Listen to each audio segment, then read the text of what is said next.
Hey, what is going on, guys? So you have a GoPro Hero 8 Black. I'm going to show you how to change the screensaver, okay?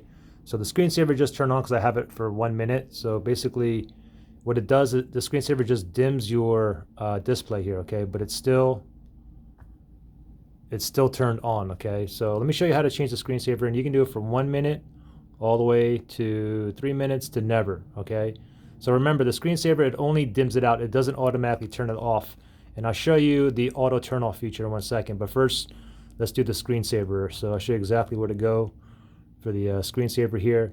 So what you want to do is just go into your camera, and then you want to go to preferences.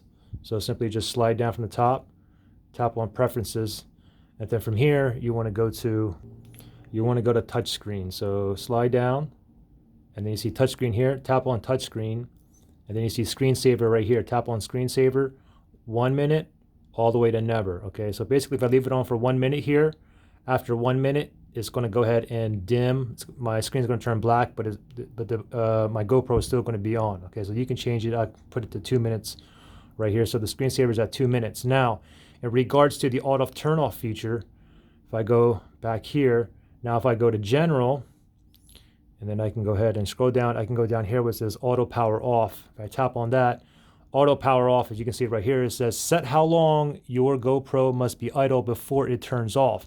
So I currently have it at 5 minutes. If there's no activity, if it's not recording anything like that in within 5 minutes, then it's going to automatically shut off. Okay, and you can go from 5 minutes all the way down to never. Anyways, hope that makes sense to you guys. Hope that helped you out.